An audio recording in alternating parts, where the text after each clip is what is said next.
मेरे गुरु महेश्वर शिव को मेरा प्रणाम है। इस कालखंड के प्रथम शिव के शिष्य और हम सबों के परम आदरणीय वरेण्य गुरु भ्राता साहब श्री के चरणों में मेरा प्रणाम है। शक्ति स्वरूपा माँ नीलम आनंद जी के चरणों में मेरा प्रणाम है और गुवाहाटी के इस हॉल में उपस्थित नॉर्थ ईस्ट के विभिन्न स्थानों से आए सभी गुरु भाई गुरु बहन के चरणों में मेरा प्रणाम है।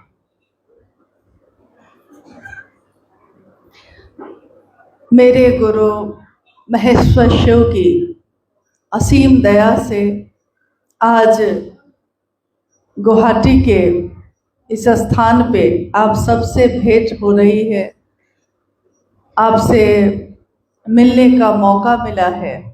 अपने गुरु के कार्य के कारण मिला है, इसलिए हम सभी शिव शिष्यों का हृदय कृतज्ञ है, ऋणी है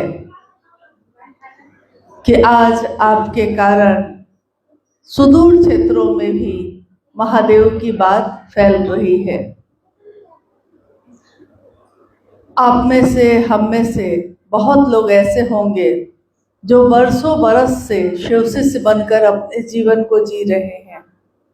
वर्षों बरस मतलब कोई 20 साल पहले शिव को गुरु बनाया होगा, कोई 30 साल पहले, कोई 1 साल पहले, कोई कुछ दिन पहले, लेकिन सबने शिव को अपना गुरु बनाया है। संदेश साहब श्री का सुनकर बनाया है। साहब श्री हरिदानंद जी जो इस कालखंड के प्रथम शिव के शिष्य हैं, इतने दिनों से शिव गुरु कार्य यहाँ चल रहा है क्योंकि कभी जरूरत नहीं पड़ी, सब कोई अच्छे मन से कर रहे थे। तो जहाँ अच्छी तरह हो रहा हो वहाँ बहुत जाने की जरूरत नहीं पड़ती, परंतु आज से 11 वर्ष पूर्व साहब श्री गुवाहाटी के इस स्थान पे आए थे और उनके साथ अनु भैया जो आज यहाँ उपस्थित हैं वो भी आए थे। साथ में कुछ गुरु भाई लोग भी आए थे, जिसमें से आज भी वो गुरु भाई लोग साथ में आए हैं। गुवाहाटी से लौटने के बाद साहब श्री ने कहा कि मैं निश्चिंत हूँ, अच्छे लोग हैं, अच्छा काम चल रहा है, तो जहाँ अच्छा चल रहा हो वहाँ छोड़ देना चाहिए खुद करने के लिए, खुद चलने के लिए। क्योंकि एक माँ भी अपने बच्चे को उंगली पकड़कर कुछ दिन तक चलाती है। जब बच्चा छोटा होता है तो माँ की उंगली पकड़ के चलने की कोशिश करता है, गिरता है, फिर माँ उसको सहारा देती है, फिर वो चलता है। एक दिन जब वो बच्चा चलने लगता है तो फिर माँ उसका हाथ छोड़ती है, इसलिए नहीं कि उसने छोड़ दिया है, इसलिए ताकि वो अपने पाँव को मजबूत कर सके, अपने पाँव पे चल सके। इसी तरह साहब श्री ने हम सभी का हाथ पकड़ के चलाया है और थोड़ा थोड़ा छोड़ते भी रहते हैं ताकि हमारे पाँव भी मजबूत हो, हम खुद भी शिव के शिष्य बनकर आगे बढ़ सकें, महादेव के काम को बढ़ा सकें। पूरे नॉर्थ ईस्ट में महादेव के कार्य की व्याप्ति चल रही है। आप में से कुछ लोग ऐसे होंगे जिन्होंने शरीर में रहते हुए साहब श्री का दर्शन किया है, साहब श्री से मिले हैं। मुझको लगता है कि आज भी वो लोग यहाँ उपस्थित होंगे जो शरीर में साहब श्री के साथ मिले हैं।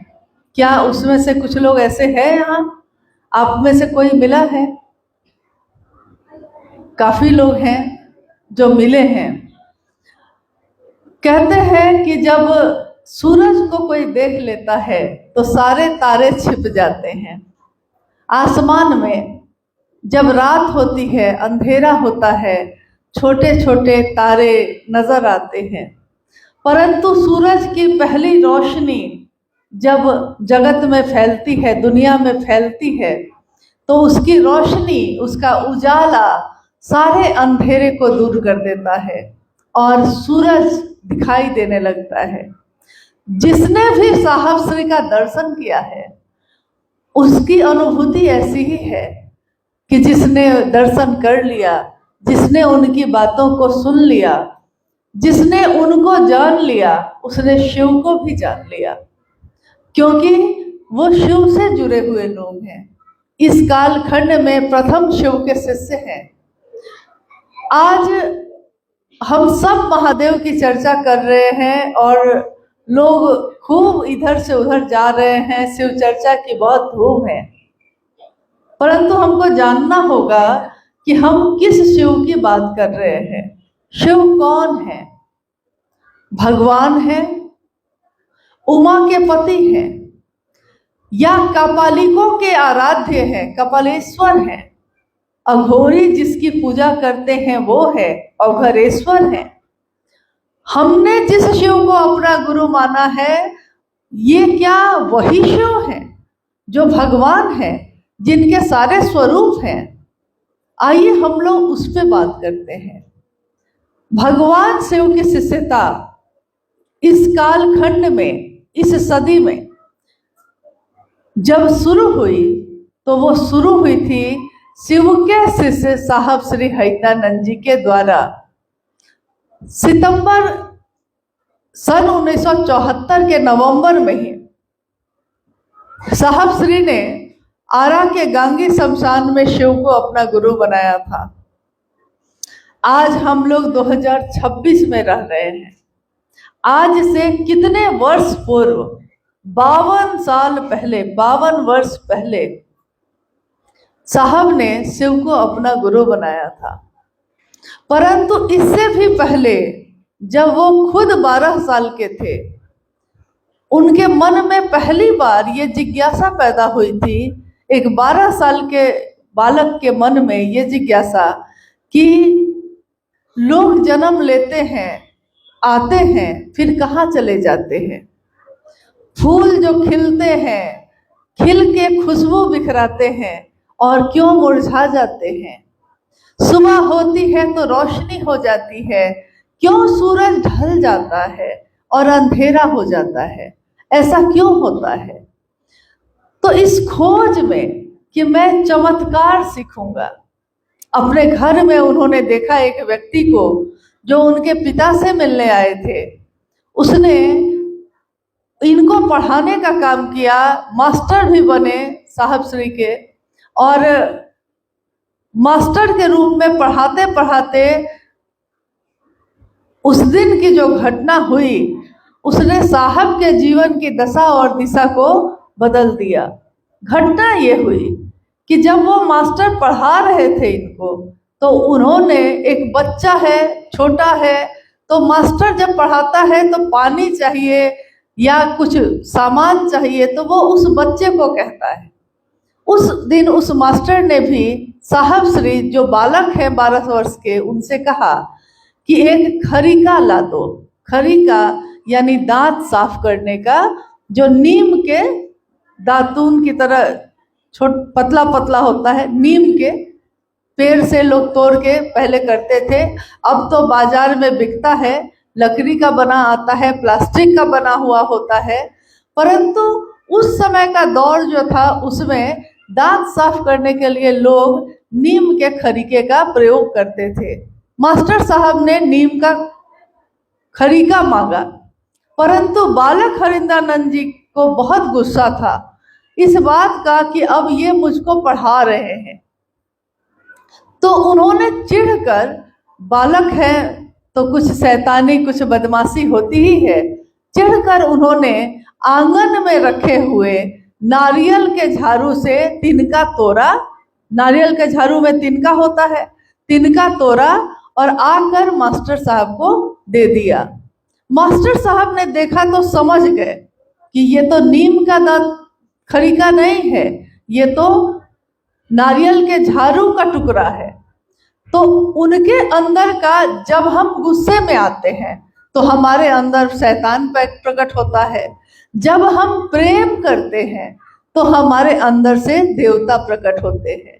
ये दोनों रूप हमारे अंदर ही होते हैं।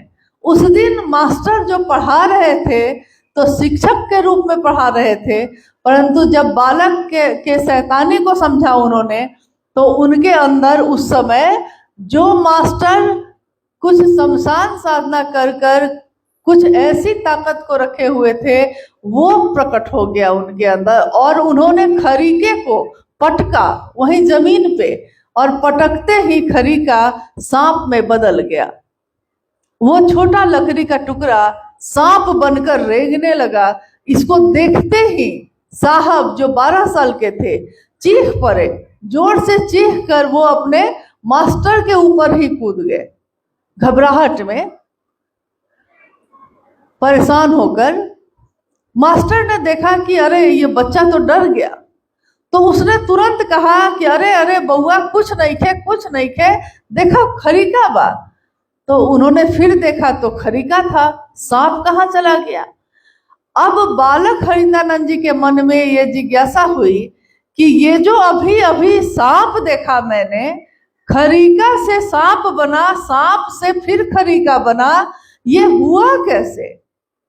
हमारे जीवन में प्रतिदिन चमत्कार होते हैं, प्रतिदिन कुछ न कुछ ऐसी घटनाएं होती हैं, परंतु हम समझ नहीं पाते। उस दिन जो साहब के सामने हुआ तो उसके बाद वो उस मास्टर साहब के पीछे पड़ गए और उन्होंने कहा कि मुझको बताइए कि अभी जो आपने किया है कैसे किया, ये कैसे हुआ। मास्टर साहब ने कहा कि ये चमत्कार है, जादू है। चमत्कार कुछ सिद्धियां प्राप्त करके की जा सकती हैं।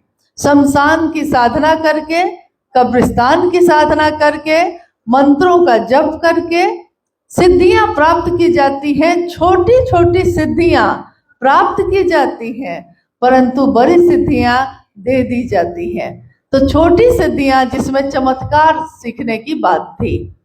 अब साहब उस समय उनके पिता एजुकेशन डायरेक्टर थे, शिक्षा जगत के एक बड़े पदाधिकारी, और उनके घर में रह के ये मास्टर साहब को अब साधना, साहब उनसे साधना सीखने लगे। सिद्धि प्राप्त करनी है मुझको भी चमत्कार सीखना है। उनके आसपास के रहने वाले लोग उनसे कहने लगे, उनकी माँ से, साहब की माँ से कहने लगे कि आपका बेटा बर्बाद हो गया है, आपका बेटा अघोरी हो गया है, और अब तो ये बर्बाद हो गया, इसलिए अब जीवन में कुछ कर नहीं पाएगा, आप लोग को भी छोड़ सकता है। साहब की माँ राधा देवी, उनके मन को अब बेचैनी होने लगी। किसी भी माँ को होता है, अगर उसका बच्चा शमशान जाने लगे, अगर उसका बच्चा अघोरी बन जाए तो माँ परेशान हो जाती है। माँ को लगता है मेरा बच्चा तो मेरे हाथ से चला गया। उनकी माँ ने साहब हरिंदानंद जी को समझाया, बउआ लोग कहते हैं कि आप अघोरी हो गए, लोग कहते हैं कि आप बर्बाद हो गए, मुझको तकलीफ होती है, दुख होता है। आप अपने भाई बहनों में 4 भाई बहन साहब रहे हैं, साहब सबसे बड़े, फिर उनकी दोनों बहन और फिर एक छोटा भाई, यानी 2 भाई 2 बहन साहब के जीवन में थे। साहब सबसे बड़े थे। उनकी माँ ने कहा कि अगर आप बर्बाद हो जाइएगा, आप रास्ता भटक जाइएगा, आप गलत संगति पकड़ लीजिएगा, तो आपके भाई बहन भी आपसे यही सीखेंगे। इसलिए इस रास्ते को छोड़िए। आपके पिता आपको पढ़ा लिखा कर पदाधिकारी बनाना चाहते हैं। साहब ने अपनी माँ से उस दिन कहा, एक 12 साल का बच्चा अपनी माँ से कह रहा है, माँ मेरे स्कूल में शिक्षक भी यही कहते हैं, लोगों से भी बात करता हूँ तो सब यही कहते हैं, जिससे पूछता हूँ यही कहते हैं, आदमी कहाँ से आया है माँ। जब मैं पूछता हूँ लोग कहते हैं कि भगवान के पास से आया है। और जब किसी की मौत हो जाती है और मैं पूछता हूँ कि मौत हो गई तो अब वो कहाँ चला गया, तो लोग कहते हैं कि भगवान के पास चला गया। माँ मैं चाहता हूँ, मैं जानना चाहता हूँ कि क्यों हमेशा जगत में, दुनिया में रहने वाले लोग भगवान के पास से आते हैं और जब मौत हो जाती है तो भगवान के पास चले जाते हैं। माँ, मैं चाहता हूँ कि वो भगवान इंसान के पास क्यों नहीं आता। मैं चाहता हूँ कि मैं भगवान को इंसान के पास ले आऊं, और माँ, मैं भगवान को इंसान के पास लाऊंगा। क्यों हमेशा इंसान ही आता रहेगा, जाता रहेगा, वो भगवान क्यों नहीं। उनकी माँ अपने बच्चे को देखती ही रह गई। लेकिन आने वाले कुछ ही वर्षों में यह स्पष्ट हो गया कि ये अलौकिक बालक है, कोई साधारण बालक नहीं है। जब भी आपने देखा होगा कि कोई साधु बन जाता है या कोई संत बन जाता है या कोई अघोरी बन जाता है तो वो अपने घर बार को छोड़ देता है। जगत में ऐसा ही होता है। वो दुनिया में अपने घर को, अपने परिवार को, अपने बच्चों तक को छोड़ के चला जाता है, वैरागी हो जाता है, ब्रह्मचारी हो जाता है। या फिर अगर कोई लौकिक जगत में है तो व्यापार करता है, काम करता है, पैसा कमाता है, तो वो पूरी तरह पैसा कमाने के पीछे ही रह जाता है। परंतु जब हम साहब के जीवन को देखते हैं तो हम देखते हैं कि साहब श्री हरिनानंद जी शिव के शिष्य जो बने, उनके जीवन में एक अलौकिक सी बात है।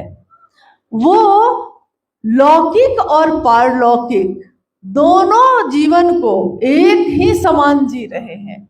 लौकिक जीवन में वो डिप्टी कलेक्टर बने, उन्होंने पूरी पढ़ाई की, जबकि वो शमशान साधना करते थे, जबकि वो कब्रिस्तान साधना कर रहे थे और रात रात भर जगे रहते थे, परंतु दिन में पढ़ाई भी कब करते थे किसी को पता नहीं चलता था। स्कूल में पढ़ते पढ़ते स्कूल की सारी पढ़ाई खत्म हो गई, मैट्रिक की परीक्षा बहुत अच्छे नंबरों से उत्तीर्ण करके वो इंटर में पहुंचे और इंटर के बाद फिर स्नातक किया उन्होंने। स्नातक करने के बाद उन्होंने लॉ कॉलेज पटना में पढ़ाई की और 3 वर्षों का जो कोर्स होता है ग्रेजुएशन के बाद, स्नातक के बाद, लॉ से, कानून से वो पढ़ाई पूरी की। जब वो कानून की पढ़ाई कर रहे थे उसी समय और उनके जीवन में एक साथ पढ़ाई भी चल रही थी, शमशान की साधना भी चल रही थी। 22 मई सन 1972 को मनातूगढ़ की रहने वाली एक राज परिवार की बेटी राजमणि नीलम आनंद के साथ उनका विवाह हुआ। कोई अगर दिन रात शमशानी बन गया हो तो वो विवाह क्यों करेगा। परंतु साहब ने कहा कि मुझको पता था कि गृहस्थ आश्रम कभी भी साधना में बाधक नहीं बनता। अगर आपका सहयात्री, अगर आपका जीवन साथी आपके अनुकूल हो जाए, दोनों की मानसिक स्थिति एक हो जाए, तो गृहस्थ आश्रम आपके लिए बाधक नहीं, सहायक होता है। जब साहब और दीदी का विवाह हुआ तो साहब ने पाया कि दीदी नीलम आनंद, जिनको हम कहते हैं, वो साहब के इन सारी चीजों के साथ उनकी साथी बन गई और साहब को रास्ता भी बताने लगी कि हाँ, आपका ये जो रास्ता आपने पकड़ा है इसकी कहीं ना कहीं मंजिल होगी। सन 1974 अपने विवाह के 2 वर्ष के बाद, सन 1974 के आधी रात में आरा के गांगी शमशान में साहब श्री के मन में ये बात उठी, जब उन्होंने अपने पिछले 14 वर्षों से जो वो साधना कर रहे थे, 14 वर्षों की साधना, आस्था अगर गहरी हो, विश्वास अगर अडिग हो, तो व्यक्ति के लिए घंटे और दिन महत्व नहीं रखते। 14 वर्ष तक लगातार शमशान साधना करने वाले साहब ने उस दिन आधी रात में ये सोचा कि मुझको क्या हासिल हुआ, हाथ खाली के खाली ही है और जीवन का 14 वर्ष मैंने बर्बाद कर दिया। 14 वर्ष बर्बाद हो गए और आज मैं बैठ के सोचता हूँ कि मैंने कितने लोगों को अपना गुरु बनाया, शरीरधारी गुरुओं को अपना गुरु बनाया, कुछ भी हासिल नहीं हुआ। अचानक एक घटना उस समय घटती है, अलौकिक घटनाएं अचानक ही होती हैं, कुछ चंद क्षण में होती हैं, घटित हो जाती हैं। उनके मन में एक श्लोक गूंजा। वो बैठे हैं आधी रात में अकेले शमशान में, और उनके मन में एक श्लोक जो हम लोग अक्सर पूजा पाठ में या गुरु की वंदना में अक्सर उस श्लोक को पढ़ते हैं। गुरुर ब्रह्मा गुरुर विष्णु गुरुर देवो महेश्वर गुरु साक्षात पर ब्रह्म तस्मै श्री गुरुवे नमः। ये श्लोक हम लोग हमेशा पढ़ते हैं। जब भी पूजा कोई होती है उसमें ये श्लोक जरूर पढ़ा जाता है। गुरु कौन है?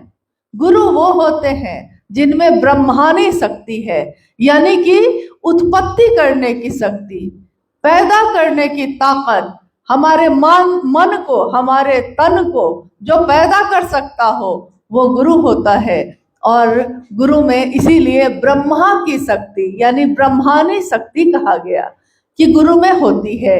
गुरु में वैष्णवी शक्ति होती है।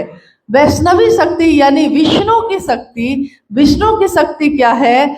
जीवन को चलाने की शक्ति, जीवन को चलाने की ताकत, जिसके कारण ये पूरा संसार चलायमान है। तो वैष्णवी शक्ति भी होती है और गुरु में रुद्राणी शक्ति भी होती है। रुद्राणी यानी शिव का एक रूप है, रुद्र का रूप। रुद्र के रूप में वो जीवन का लय करते हैं, ब्रह्मानी रूप में पैदा करते हैं, वैष्णवी रूप में रखते हैं और रुद्रानी रूप में लय होता है। आगे कहा गया है कि यहाँ तक कि वो परम ब्रह्म होते हैं। अब पर ब्रह्म किसको कहा गया?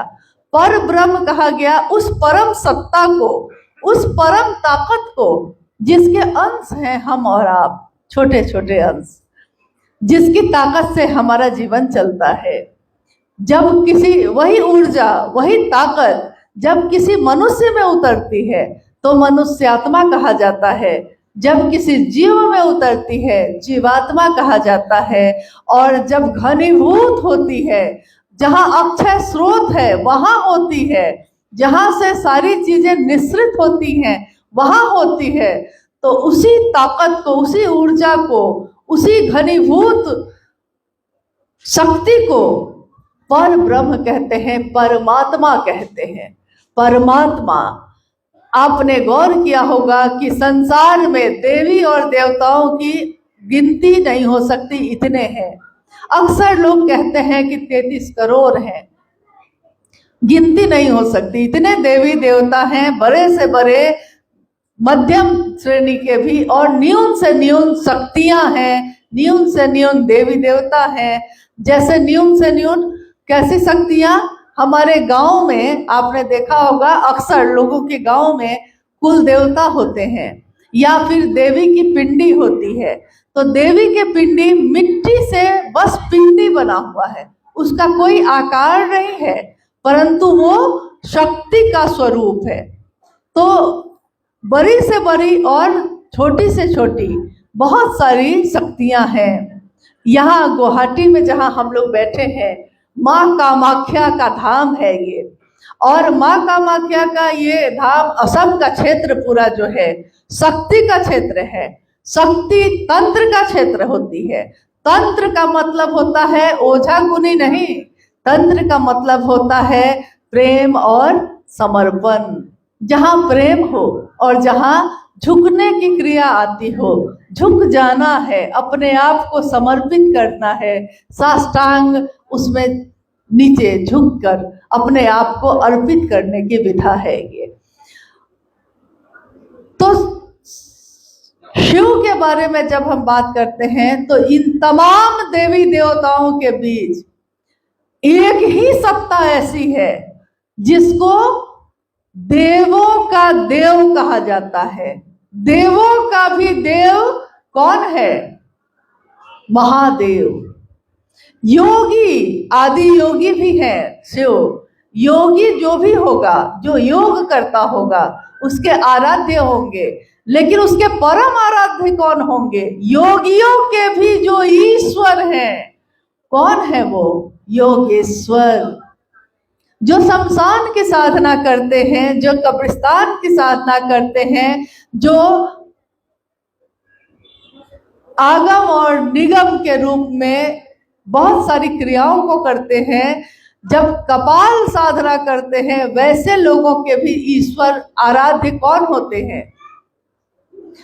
जो ये सारी क्रियाएं करते हैं, उसके आराध्य कौन है? ईश्वर कौन है उनका? कपालिकों का कभी आप जागा जागा महादेव हो, जगादा महादेव, ये जो जागरण भजन है, उसमें शिव के विभिन्न स्वरूपों में ये स्वरूप भी है। कपालेश्वर कौन है वो? कपालेश्वर है वो, जो सबके नाथ हैं। ये मेरे नाथ हैं, ये इनके नाथ हैं, लेकिन इनके भी जो नाथ हैं, जो नाथों के भी नाथ हैं, जो सबके परम है, पूज्य है, मुख्य है, मूल है, कौन है वो? तो हम कहते हैं उनको कि त्रिलोकी नाथ है वो। तीनों लोकों के जो नाथ है, तीनों लोकों के जो मूल है, त्रिलोकी नाथ। जो अमृत पीते हैं उनको तो हम देवता कहते हैं ना। जो अमृत पीता है उसको हम देवता कहते हैं और सुर कहते हैं, और जो अमृत के लिए युद्ध करता है उसको असुर कहते हैं। आसुरी शक्तियां, राक्षसी शक्तियां कहते हैं। परंतु जो सुर और असुर दोनों से परे है, जो न देवता से भी ऊपर है और असुरों से भी, राक्षसों से भी ऊपर है, वो सत्ता एक ही है। क्योंकि वही एक सत्ता ऐसी सत्ता है जो मान सहित विष खाई के शंभु भय जगदीश। देवता और राक्षस अमृत के लिए लड़ते रहे, और जब हलाहल विष निकला तो कोई देवता या राक्षस उसको छूने का भी साहस न कर सका। जिसको छूने का साहस न कर सका, उसको शिव ने हलाहल विष को उठाया और कहते हैं कि पूरा का पूरा उनके कंठ से उतरने लगा। तभी कहानी है, कथा है ये, कि तभी मां पार्वती, शिव की अर्धांगिनी, शिव की अपनी, उसने क्या किया? उसने अपने हाथों को, उन्होंने अपने हाथों को बढ़ाकर शिव के कंठ पर लगा दिया। और कहानी है ये, कहानियां प्रतीक होती हैं, कहानियां समझाती हैं, हमको सिखाती हैं, कुछ ना कुछ हम सीखते हैं उनसे। कहानी है ये कि माँ पार्वती ने अपने हाथों को शिव के कंठ पे ले जाकर रोक दिया, और जितना हलाहल था वो सब एक जगह वहीं पे रुक गया। इसीलिए शिव का कंठ नीला दिखाया जाता है और कहते हैं उनको नीलकंठ, नीलकंठ महादेव। देखिए, सब देवी देवताओं ने उनसे मांगा था, राक्षसों ने भी उनसे मांगा, रावण ने भी उनकी तपस्या की और महादेव से तीनों लोकों का अधिपति बनना मांगा। भक्तों ने भी मांगा, शिष्यों ने भी मांगा, लेकिन जब शिव हलाहल पी रहे थे तो उन अपनों की भीड़ में से कोई उनके पास नहीं आया उस जहर को रोकने के लिए। कौन आया? जो उनकी अपनी थी। अपना होना क्या होता है? कौन था उनका अपना?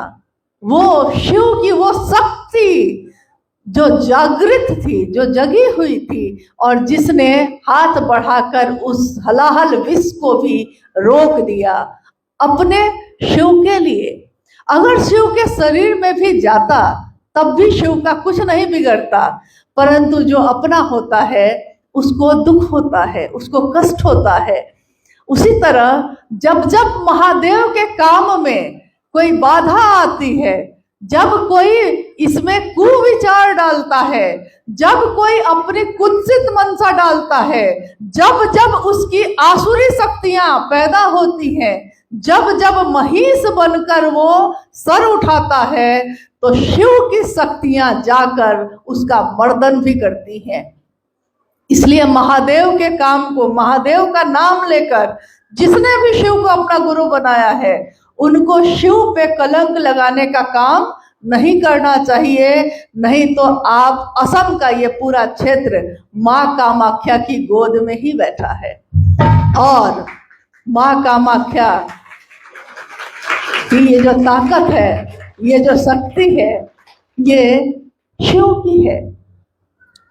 संसार जब पैदा भी नहीं हुआ था, सारी शक्तियां जब सोई थी और शिव ने सोचा था, इतना ही भर सोचा था, एको हम बहुत श्याम, मैं एक हूं, मैं एक शिव, अपनी तमाम समस्त शक्तियों के साथ सोया है।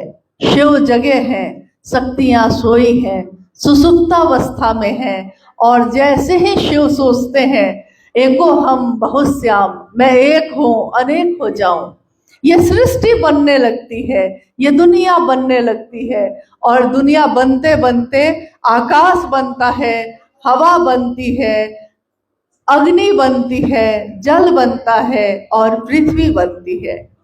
5 तत्वों से बनी है ये दुनिया, 5 तत्वों से बना है ये शरीर, 3 गुणों से बंधा है ये पूरा संसार, और 3 गुणों से ही बंधा है ये हमारा आपका मन भी। सत रज तम तीनों से बंधा है, संसार भी उसी से बना है। जिसकी इच्छा से ऐसी ऐसी दुनिया पैदा होती है, रहती है और लय होता है, उस शिव की इच्छा का प्रतिफल है हम और आप।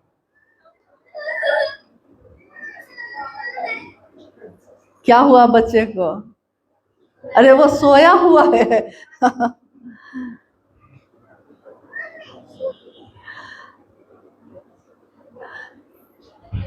तो उस शिव का प्रतिफल है हम लोग आप। अब सोचिए तो जरा, अगर एक तत्व, शिव का एक तत्व तेज हो जाए, खूब पानी होने लगे, खूब बारिश होने लगे, आप बर्दाश्त कर सकिएगा?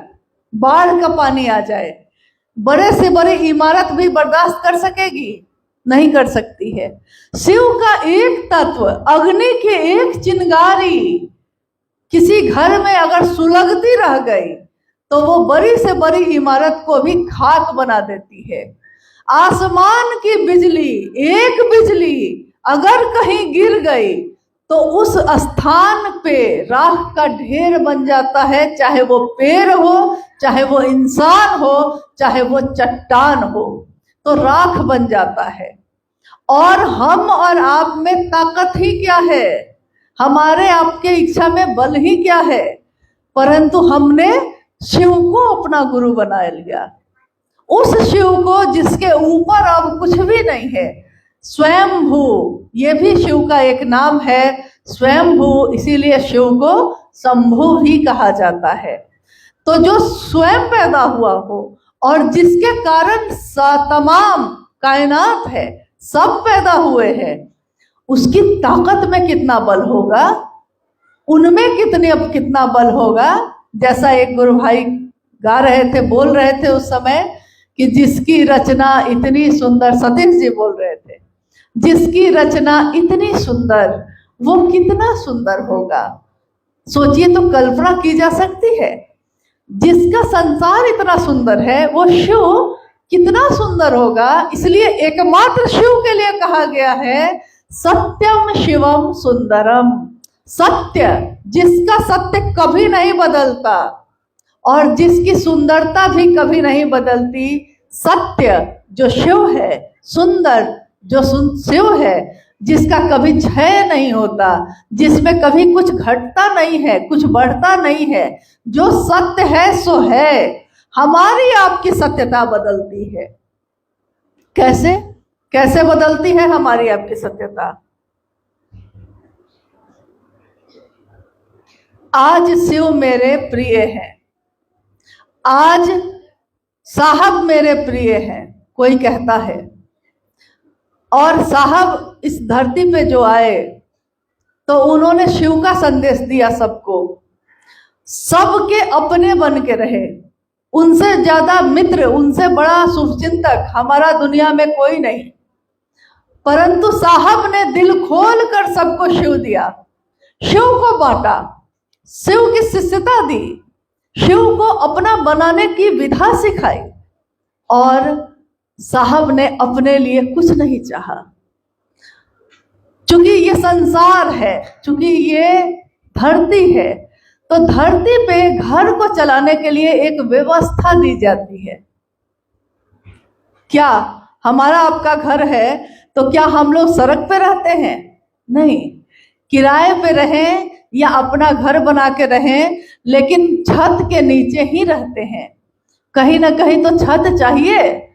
एक घर में मान लीजिए एक पिता ने एक घर बनाया और अपने सभी बच्चों के लिए उसमें जगह बना दी, सभी बच्चों के लिए। महादेव ने दुनिया बनाई ना, महादेव की ये दुनिया है। ये दुनिया किसकी है? मेरी है, आपकी है। आप कहिएगा कि ये भारत देश है तो सरकार का है। भारत देश सरकार का हो सकता है, लेकिन इसकी मिट्टी सरकार ने नहीं बनाई है। यहाँ जो आग पैदा होती है वो किसी आदमी ने नहीं बनाया है। हवाएं मेरे आपके कारण नहीं चलती हैं। आकाश में बादल उमड़ते हैं और बरस जाते हैं, मेरी इच्छा से नहीं होता ये। तो धरती पे कहीं भी अगर कुछ होता है तो उसमें शिव की इच्छा है। तो ये पूरी दुनिया किसकी है? शिव की। किसकी दुनिया में हम आप रहते हैं? शिव की। और हम इस बड़ी सी दुनिया जो शिव की है, इसमें हम सब ने अपना छोटा छोटा घर बनाया है। छोटे छोटे घर हैं हमारे, और उस घर में हम रहते हैं। साहब हरिंदानंद जी ने कहा कि शिव की दुनिया में आप रहते हैं, आपकी दुनिया में वो शिव क्यों नहीं रहता? मतलब पिता से ले लिया सब कुछ, और जब पिता की परवाह करने की बारी आई तो हम बेटा नहीं, हम संतान नहीं आपके। सबका नाम लेते हैं हम, किसका नाम नहीं लेते? हर बारे में बात करते हैं, परंतु शिव की बात नहीं करते, उनका नाम नहीं लेते। हम अपनों की बात करते हैं, दुश्मनों की बात करते हैं। जिसको चाहते हैं उससे मिलते हैं, जिससे नहीं चाहते मतलब होता है तो उससे भी मिलते हैं। मगर वो शिव कहता है कि हमेशा मतलब से ही मिलते हो, कभी मिलने के लिए भी तो मिला करो। मिलने के लिए आए हैं इसके लिए भी तो आया करो। क्या हमेशा मतलब के लिए ही मिलोगे? और संसार में जितने भी लोग आए, सबने शिव से चाहा, शिव से चाहा, शिव से मांगा। यहाँ तक कि कोई विचारों में जुड़ा तब भी, कोई भाव में जुड़ा तब भी उसने शिव से मांगा, कोई प्रेम में हुआ तब भी मांगा, और जब कोई भक्त बना तब भी मांगा। जैसा उदाहरण आता है रावण का, कि रावण शिव का भक्त था। दधीची शिव के शिष्य थे, मच्छिंद्रनाथ शिव के शिष्य हुए, तो शिव के शिष्य भी हुए, शिव के भक्त भी हुए। मगर कहीं ना कहीं कुछ न कुछ एक चीज उसको पकड़े हुए है। कोई ना कोई एक बंधन है, कोई ना कोई एक चाहत है, कोई ना कोई एक कामना है। लेकिन इस कालखंड में जिन साहब की बात हम आप कर रहे हैं, सुबह से ये चर्चा हो रही है और अब अपने समापन की ओर है, कुछ ही देर में खत्म हो जाएगी। लेकिन जिस शिव की बात हम कर रहे हैं, जिस साहब हरिंदानंद जी की बात हम कर रहे हैं, साहब हरिंदानंद जी ने शिव से क्या चाहा, क्या मांगा? क्या साहब हरिंदानंद जी ने शिव से तीनों लोगों की संपत्ति मांगी? किसी ने सुना है ऐसा? क्या उन्होंने सम्मान मांगा? क्या उन्होंने सुविधा मांगी? उन्होंने कहा, मैंने शिव के लिए शिव को चाहा है, मैंने शिव से कुछ नहीं चाहा है। और मैं चाहता हूं कि आप भी ऐसे ही बने, आप भी शिव को चाहें। शिव से चाहने वाले लोग हुए, परंतु शिव का शिष्य भी अगर शिव से ही चाहेगा, शिव को नहीं चाहेगा तो शिव का शिष्य आप हुए क्यों? शिव का शिष्य अगर अपने जीवन में कोई भी काम करेगा तो वो अपने गुरु के लिए करेगा, अपने शिव के लिए करेगा, अपने शिव की स्थापना के लिए करेगा, वो अपनी स्थापना नहीं चाहेगा। तो आज महादेव का नाम लेकर जो भी शिव के शिष्य शिव चर्चा कर रहे हैं, शिव से दया मांग रहे हैं या शिव को प्रणाम कर रहे हैं नमः शिवाय से, उन सब का अगर वो शिव का शिष्य है, क्योंकि साधु बनना और साधु होना दोनों में अंतर होता है। साधु बनना चाहते हैं हम तो क्या जरूरी है? सब कुछ छोड़ने की जरूरत नहीं होती। साधु बनना मतलब भेष धारण कर लेना, आवरण चढ़ा लेना, एक मुखौटा लगा लेना, साधु की तरह जटाओं को रख लेना। नकली जटा भी मिलती है, लगा लीजिए, गेरुआ कपड़ा भी मिलता है, लगा लीजिए और आप बन गए साधु। कुंभ में इस पिछली बार इतने तरह तरह के साधु आए, नकली जटाओं को लगा लगा के आ गए कि असली और नकली में भेद करना मुश्किल हो गया। कौन असली है कौन नकली है पता ही नहीं चल रहा था, क्योंकि देखने में तो सब एक ही लग रहे थे, देखने में तो सब शिव के ही साधक थे, परंतु आचरण, लक्षण, मनसा ये बता देती है कि आप क्या हैं। आपकी कामना, अपनी स्थापना। जैसे क्या हुआ कि हम लोग गए थे उस समय, वहां प्रयागराज में शिवसी सहिदानंद फाउंडेशन जो है उसका शिविर लगा हुआ था। तो अपने गुरु भाई गुरु बहनों का मनोबल बढ़ाने के लिए हम लोग गए। वहां गुरु भाइयों ने कहा कि दीदी थोड़ा इधर घूम में लेते कि देखिए ना, जहाँ तरह तरह के जगह जगह के साधु संत आए हैं। तो हम लोगों ने सोचा कि चलिए सब साधु है, साधु का दर्शन भी कर लेते हैं, क्या दिक्कत है। अरे शिव का शिष्य तो सबको प्रणाम करता है, सबके आगे हाथ जोड़ता है, सबके आगे झुकता है कि मेरे महादेव का काम न जाने कौन मदद कर दे, बढ़ जाए। हम लोग गए, पता चला, देखा कि कुछ जगह पे तो साधु सचमुच में समाधि में एकदम लीन थे, बैठे हुए थे एकदम ध्यान लगा के, लेकिन कुछ जगह पे जो था वेश तो साधु का था और वो सब मोबाइल लगाकर उसमें लगे हुए थे, पूरा हंसी ठट्ठा कर रहे हैं और मोबाइल पे लगे हुए हैं। तो मुझको लगा कि साधु बनना और साधु होना बड़ा मुश्किल है।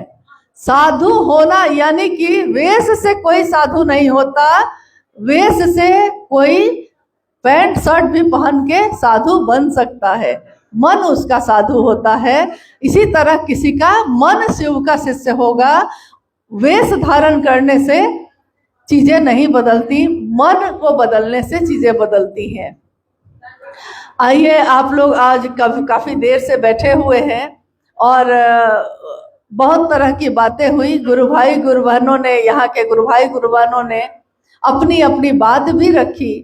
किसी ने कहा कि कोई रास्ता दिखाता है, कोई रास्ता दिखाता है, और मुझको लगता है कि आपके अंदर ये ताकत है, आपके अंदर ये समझ है कि आप समझ सकते हैं कि कौन सही है कौन गलत है।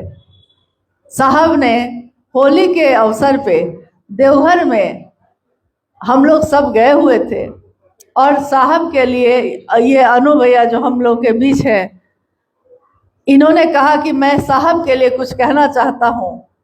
साहब जो इस दुनिया में आए हैं, साहब ने जो रास्ता दिखाया है, और इन्होंने 4 पंक्तियां उस दिन कही थी, हम सबका मन विभोर हो गया। इन्होंने कहा कि साहब क्यों आए दुनिया में, ये जो आए हैं अच्छे बुरे की समझ देके जाऊंगा। साहब क्या देने आए हैं, क्या अच्छा है क्या बुरा है, इसको समझाने आए हैं। अच्छे बुरे की समझ देके जाऊंगा, दूसरों को परखने की नजर देके जाऊंगा, दूसरों को परखने की नजर देके जाऊंगा। कौन कैसा है ये आप खुद परख सकते हैं, दूसरों को परखने की नजर देके जाऊंगा। यारों मैं इस जमाने का संग तराश हूँ। जमाने का संग तराश का अर्थ होता है पत्थर को तराशने वाला जो होता है, पत्थर को तराशने वाला। जैसे कोई पत्थर को छेनी और हथौड़े से तराश तराश कर मूर्ति बना देता है, और जब मूर्ति बन जाती है तो उसकी पूजा होती है। परंतु जब तक वो मूर्ति नहीं बनी है, वो पत्थर एक किनारे पे रखा होता है। साहब कहते हैं मैं इस जमाने का, पूरी दुनिया का संग तराश हूँ, पूरी दुनिया को ही शिव का रूप देने जा रहा हूँ। यारों, मैं इस जमाने का संग तराश हूँ, पत्थरों को भी बोलने का हुनर देके जाऊंगा। पत्थर जैसा जीवन हमारा, वो भी